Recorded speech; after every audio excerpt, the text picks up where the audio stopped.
Amending act 1781 திருத்த சட்டம், அதாவது ஆல்சோ கோனஸ் திருத்த சட்டம் அண்ட் செட்டில்மெண்ட் ஆக்ட் சொல்லுவாங்க. எதுக்குன்னா ரெகுலேட்டிங் ஆக்டில் உள்ள குறைபாடுகளை சரி செய்வதற்காக கொண்டு வந்தது அமெண்டிங் ஆக்ட் 1781. இதில் முக்கியத்துவம் என்னென்னா ஃபியூச்சர்ஸ் என்னென்னா சுப்ரீம் கோர்ட்டோட பவர்ஸை ஃபுல்லாக கம்மி பண்ணாங்க. அதான் இதில் மெயின் ஒன்று. சுப்ரீம் கோர்ட் வந்து கம்பெனி ஊழியர்கள், கம்பெனியோட அஃபீஷியல்ஸ் வந்து ஆன் டியூட்டியில் இருக்கும்போது அவங்களாம் கேஸ் போட முடியாது.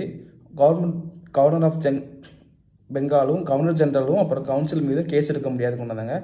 அப்புறம் வரி தொடர்பான விஷயங்களில் கோர்ட் இன்டர்ஃபியர் ஆக முடியாது. அதாவது கவர்னர் ஆஃப் பெங்கால் எடுக்கக்கூடிய கவர்னர் ஜெனரல் ஆஃப் பெங்கால் எடுக்கக்கூடிய வரி தொடர்பான விஷயங்களில் கோர்ட் தலையிட முடியாது. லோக்கல் லாஸ், இது ரொம்ப எனக்கு பிடிச்ச ஒன்று. இந்துக்களுக்கு இந்துக்கள் முறைப்படி தண்டனையும், முஸ்லீம்களுக்கு முஸ்லீம் லாஸ் படி இருக்கிற தண்டனையும் வழங்கணும். அப்புறம் professional appeal change professional court, local court ஃபுல்லாமே, லோக்கல் கோர்ட்டில் வர கேஸ் எல்லாமே கவர்னர் ஆஃப் பெங்காலுக்கு தான், கவர்னர் ஜெனரல் ஆஃப் பெங்காலுக்கு தான், கோர்ட்டுக்கு சுப்ரீம் கோர்ட்டுக்கு போகாது.